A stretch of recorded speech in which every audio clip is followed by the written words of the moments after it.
Bikin geger media barat, Presiden Chechnya segera akan berkunjung ke Indonesia untuk bahas misi penting ini.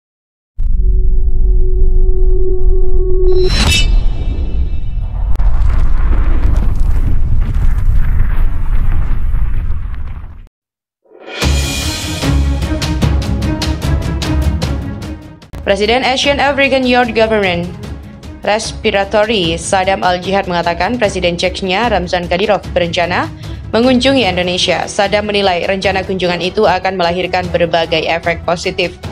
Agenda kedatangan Presiden Chechnya ke tanah air memberikan angin segar atau kabar baik, bukan hanya sebagai medium mempererat hubungan Federasi Rusia dan Indonesia, tapi juga memperkuat umat Muslim.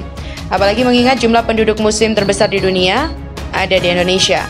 Ia melanjutkan, Ramzan dikenal dunia khususnya umat Muslim karena telah berhasil membangun Chechnya jauh lebih modern, Islami, dan aman sejak 2004 setelah menggantikan Ahmad Kadyrov ayahnya.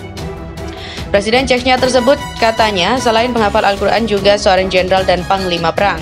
Tidak sedikit masyarakat internasional yang tahu soal kelebihan dari Ramzan baik secara personal maupun dalam membawa dan membangun Chechnya lebih maju. Karena kepiawaian dan juga keberanian Ramzan, ia dipercaya Presiden Rusia Putin memimpin pasukan di Ukraina demi menjaga kedaulatan Rusia dan stabilitas kawasan Eropa Timur.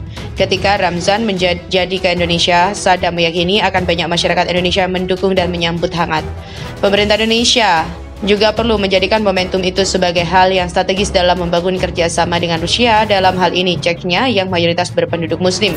Selain Presiden Chechnya nantinya bertemu dengan pemerintah Indonesia, juga sangat penting bertemu dengan pemimpin NU dan Muhammadiyah sebagai ormas Islam terbesar dan mendiskusikan soal kondisi umat Islam dunia dan bagaimana berpartisipasi dalam perkembangan dan kemajuan ke depannya.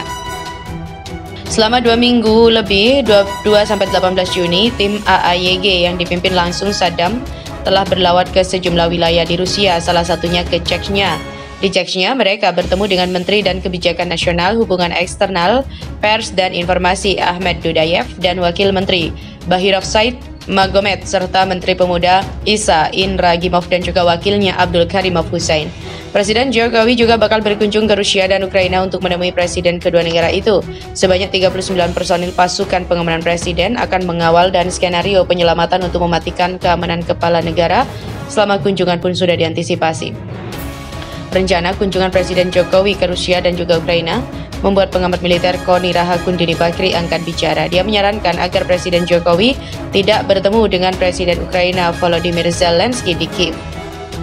Saya saran bertemu di perbatasan saja, tidak perlu ke Kiev karena potensi force fight terpaksa berperang banyak sekali. Dia juga berharap ada pernyataan resmi dari Ukraina dan juga Rusia terkait tidak ada serangan untuk sementara atau gencatan senjata saat Presiden Jokowi berada di sana. Menurut Koni, konflik yang terjadi antara Rusia dan Ukraina juga tidak hanya melibatkan dua negara, melainkan juga NATO yang terdiri dari banyak negara. Koni berpendapat langkah Jokowi bertemu dengan Presiden Rusia dan juga Ukraina meneruskan semangat Bung Karno yang ingin mendamaikan dunia. Ia juga sudah menyampaikan kekhawatiran terkait dengan keamanan Presiden Jokowi dalam kunjungannya ke Menteri Luar Negeri.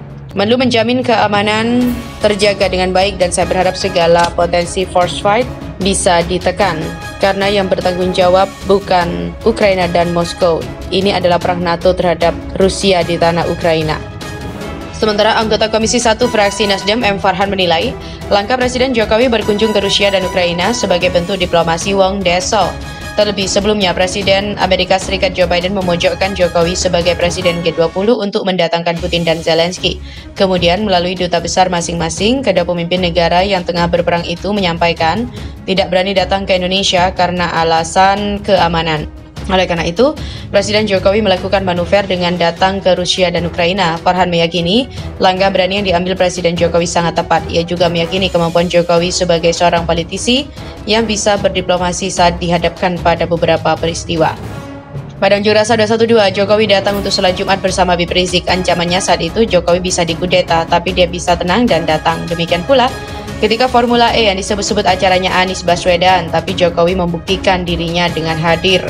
Ketika nama Presiden Jokowi dan Indonesia mendadak disebut-sebut di media Rusia, sebut sebagai mitra penting dan bocorkan pertemuan penting ini. Presiden Jokowi ke Rusia dan Ukraina pada akhir Juni 2022 ini untuk membahas dampak ekonomi dan kemanusiaan dari invasi Moskwa.